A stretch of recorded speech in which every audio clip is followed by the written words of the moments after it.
Buddhism and forgiveness, the key to inner freedom. Have you ever held on to a grudge for so long that it became a part of you? Maybe it was a betrayal, a harsh word, a broken promise. You tell yourself you've moved on, that it's all behind you, but deep down, whenever you hear that name or remember that moment, something tightens in your chest, a shadow returns. Why is forgiveness so difficult? It's not because the wound was too deep, but because we've mistaken forgiveness for weakness, letting go for giving in, and freedom for forgetting. In the teachings of Buddhism, the question isn't why should I forgive? It's deeper than that. It's, why am I still carrying this pain? There's a story about a man who was once deeply hurt by someone he trusted. Years later, a monk asked him, "Do you still carry anger toward that person?" The man replied, "I don't think about him anymore." But the monk looked into his eyes and said, "Then why do your shoulders still sag like you're holding a weight?" We often believe that by refusing to forgive, we are somehow punishing the one who wronged us.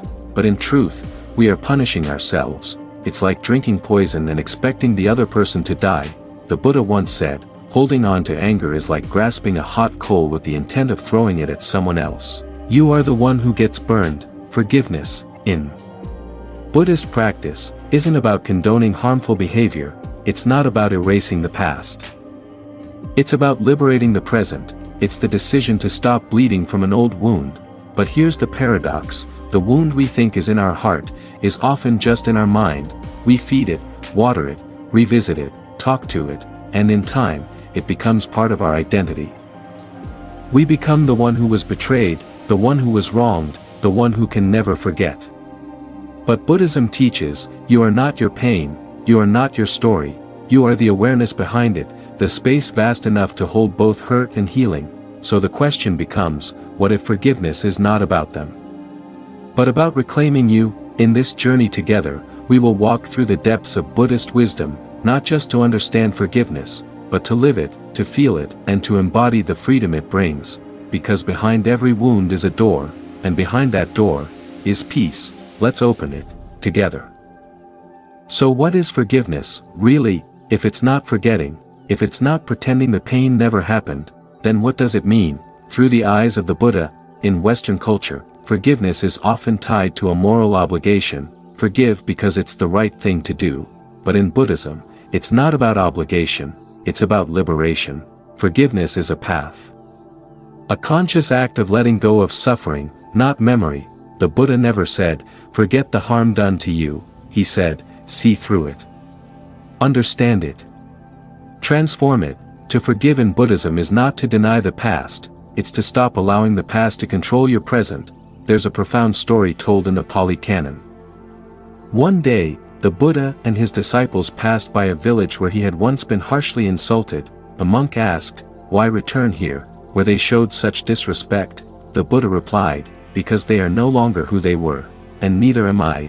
You see, Buddhism is not about clinging, not even to our righteousness, not even to our wounds. Everything is impermanent, even pain, even memory. Forgiveness, then, is not about wiping the slate clean, it's about not clinging to the slate at all. Think of your mind like a still pond. Each grudge is a stone tossed into it, creating ripples, disturbing your peace.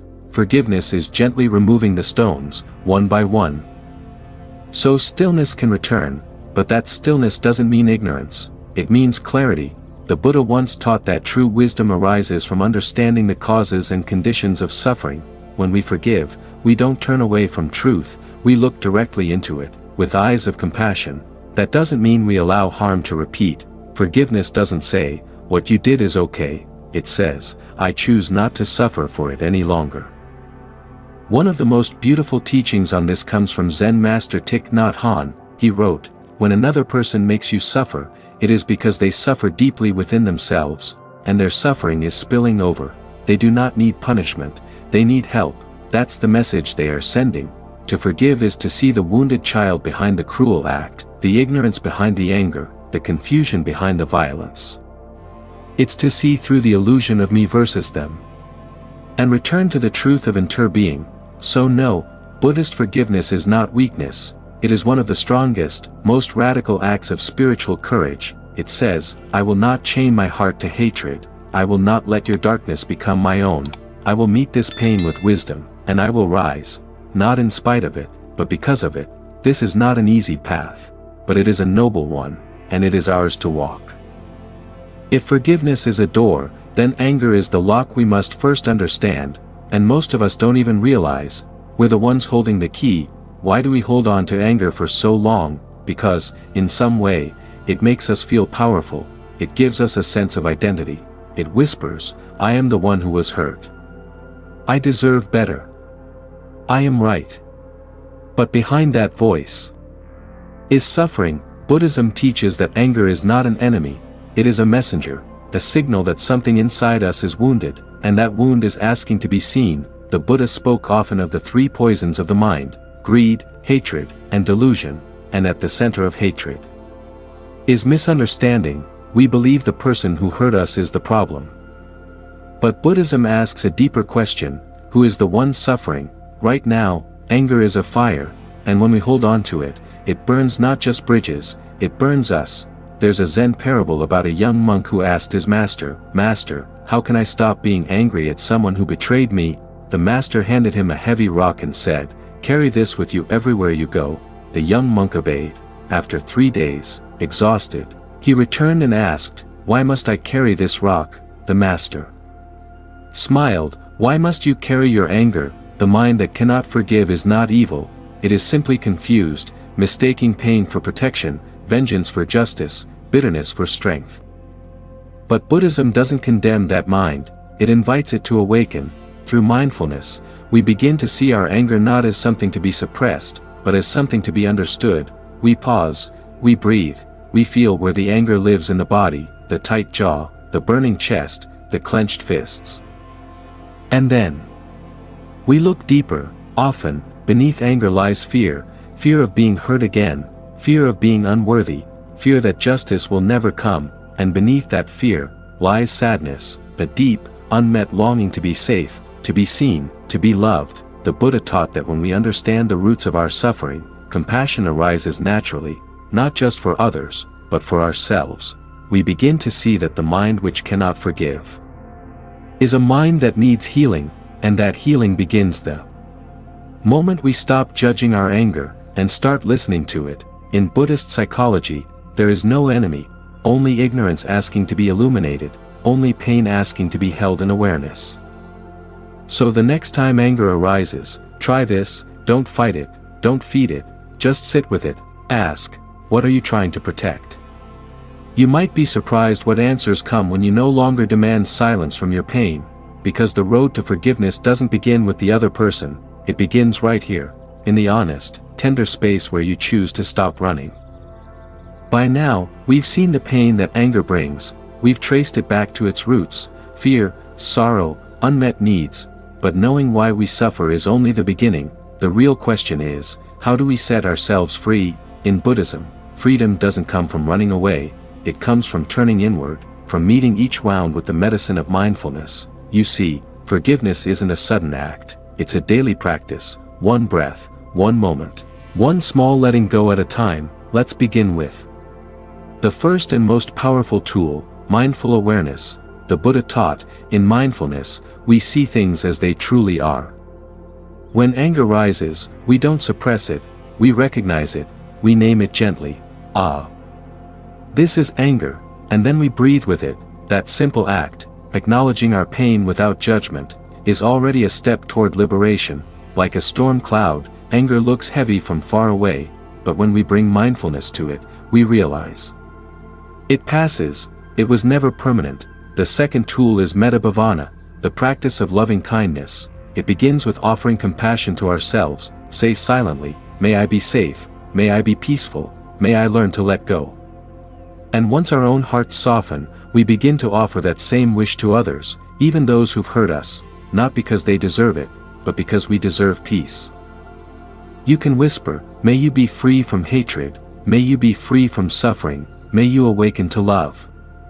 At first, this may feel impossible, fake, even painful, but as Thich Nhat Hanh once said, if we wait until we feel loving before practicing love, we will wait forever.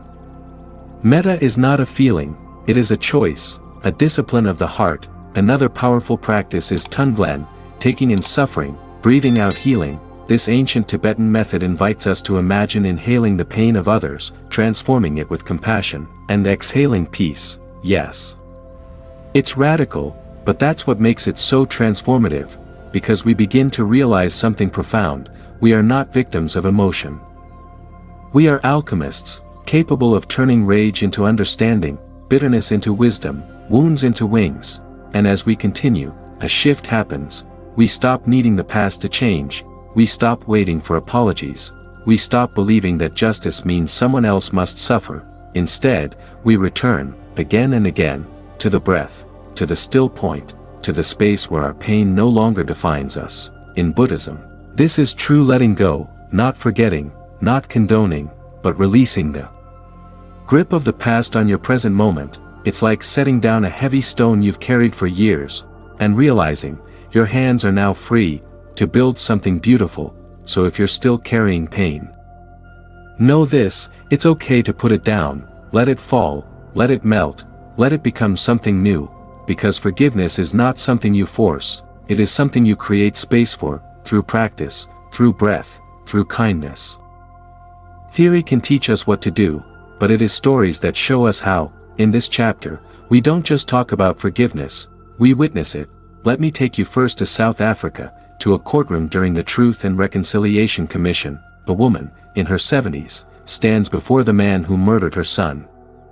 And her husband, he was a soldier under apartheid, he tortured them, burned their bodies, laughed. Now, in court, she listens to his confession, and when asked what justice she wanted, she said, "I want 3 things. First, I want him to take me to the place where they burned my husband, so I can gather the ashes and give him a proper burial. Second, I want him to know that I forgive him. And third, I want someone to take me to him so I can embrace him, because Jesus forgave, and so must I." The entire room fell silent, not because of what had been lost, but because of what had been found, a freedom that even death could not steal. Now travel with me to Vietnam, where a Buddhist monk named Thich Nhat Hanh saw his homeland torn by war, villages burned, children orphaned, hatred on all sides. But instead of choosing sides, he chose compassion. He walked through minefields to rescue the wounded. He rebuilt bombed temples with his own hands, and he taught, when another person makes you suffer, it is because he suffers deeply within himself, and his suffering is spilling over. He does not need punishment, he needs help. That is not weakness, that is strength that has been softened by wisdom. Or take the story of Azim Khamisa. His only son, a brilliant college student, was shot dead by a 14-year-old gang member during a robbery. For days, Azim was shattered. He could barely breathe, but slowly, through grief, he remembered something his Sufi faith and Buddhist practice had both taught him: forgiveness is not something you do for the other, it's something you do to heal yourself. He reached out to the family of the boy, and then to the boy himself, in prison. Today, they work together, father of the victim, and the once violent teen, giving talks to prevent youth violence. Pain had turned into purpose, grief into grace. And here's the miracle: none of these people had easy lives, none of them forgot what was done, but all of them chose to stop being prisoners of the past, and that choice changed everything. Forgiveness, you see, is not about the other person changing, it's about us choosing to live from the deepest truth within us, and Buddhism gives us the tools to do just that, because the Buddha never said life wouldn't hurt, he simply showed us that our suffering is optional when we awaken. So when you hear these stories, maybe you ask, could I forgive like that? And maybe that's the beginning, not of pressure, but of possibility, because when we hear what others have survived, our own wounds don't seem so final, they seem transformable, and suddenly, we're no longer asking, why did this happen to me? We're asking, what can grow from this pain? Forgiveness is not the end of a story, it's the beginning of a new way to live. The moment we forgive, we open the gate, but then comes the real path, learning to walk each day with peace in our heart. And in Buddhism, that peace isn't passive, it's practiced. So how do we live forgiveness? Not just speak of it. The first answer is simple, but powerful: mindfulness. In every moment, we are given a choice, to react from our wounds, or to respond from our awareness. Take something as Small as being cut off in traffic, anger rises, our heart beats faster, the urge to judge or snap or rage floods in, but if we pause, breathe, and return to the now, we create space. And in that space, there is freedom. You can say softly, just like me, this person wants to be happy, just like me, they suffer too. Forgiveness is not just for big betrayals, it's for every small moment when we're tempted to close our hearts, and this is where real practice begins. Let's say someone in your family, your parent, your sibling, says something that cuts deep. Again, it's the same old pattern, the same wound. You feel that fire inside. In that moment, you don't need to suppress it, you don't need to explode either. You breathe, you see it, and you ask yourself, what am I holding on to right now? Is it worth the peace I'm giving up? This is not about letting people walk all over you. This is about walking in your truth, without being dragged by theirs. Living forgiveness means establishing boundaries with compassion. It means saying, I love you. And I will no longer participate in cycles of pain. You can forgive someone and still say no, still walk away, still protect your peace, because in Buddhism, forgiveness isn't weakness, it is wisdom in motion. Another way we live forgiveness, through right speech. Before we speak, we ask, is it true, is it necessary, is it kind, and if not? We pause, because harsh words are often echoes of unhealed pain, but silence, held with love, can be healing. Now let's talk about relationships. What happens when the person you must forgive is someone you love, a spouse, a best friend, even yourself? This is where the heart work goes deepest, and the Buddhist teaching helps us here. You can search the whole universe for someone more deserving of your love and compassion than yourself, and you will not find that person anywhere. Yes, forgiveness starts with you.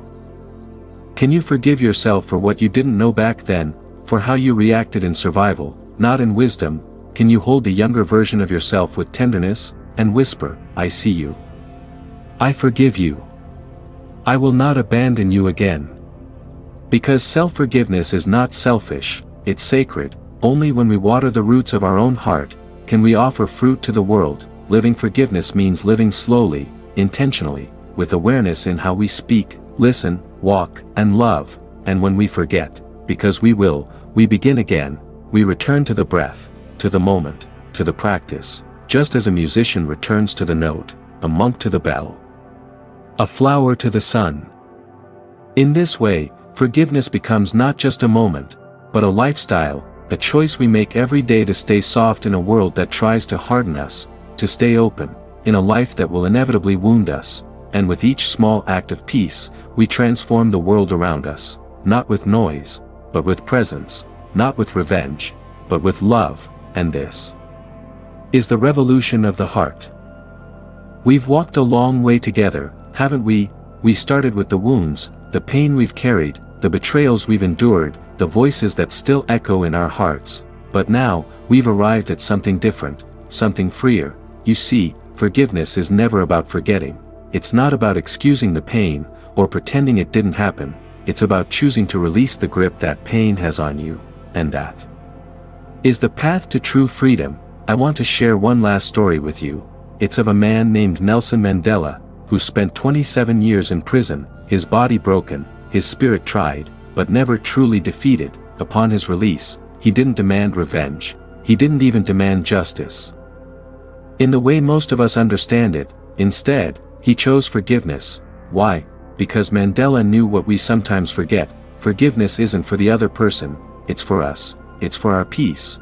When he walked out of that prison, he was free, not because he was no longer behind bars, but because he had released himself from the chains of hatred, anger, and bitterness. He knew that no one, not even those who wronged him, should have the power to determine his inner state. Freedom is not a place we arrive at, it's a way of being, and forgiveness is the key that unlocks that door. Now, you might wonder, how do we know when we've truly forgiven? The answer is simple. When you forgive, you no longer need the past to change. You no longer need the other person to acknowledge what they've done. Forgiveness means letting go of the desire for things to be different than they were. It means understanding that nothing is permanent, not your anger, not your pain, not even the people who hurt you. This is the essence of Buddhist teaching: all things are impermanent, and so, when we forgive, we align ourselves with the nature of life itself. And here's the final truth: the moment you release the past, you free yourself to live in the present, to be whole, to be you. You stop living in the shadow of yesterday's hurt, and you start living in the light of today's possibilities. This doesn't mean you forget, it means you choose to stop carrying that weight, you choose to heal, and when you do, you feel something incredible: peace, peace in your body, peace in your mind, peace in your heart, because forgiveness is the most profound act of self-love. It's the act of choosing your own peace over your pain. Now, as we close, I want you to take a moment to breathe deeply, and as you do, ask yourself, what am I holding on to? Who do I need to forgive? And how will I choose to live in the freedom that forgiveness brings? Take that step today. And if you found this journey helpful, don't forget to hit the like button, and subscribe to the Zen Buddhism Wisdom channel for more insights on living with peace and purpose. If you're ready to dive deeper into your own journey of transformation, I invite you to leave a comment below. Let's connect, share, and grow together. You're not alone on this path. Remember, forgiveness is not just a choice, it is the path to your true freedom. Thank you for walking this road with me. Until next time, may your heart be light, your mind be clear, and your soul be free.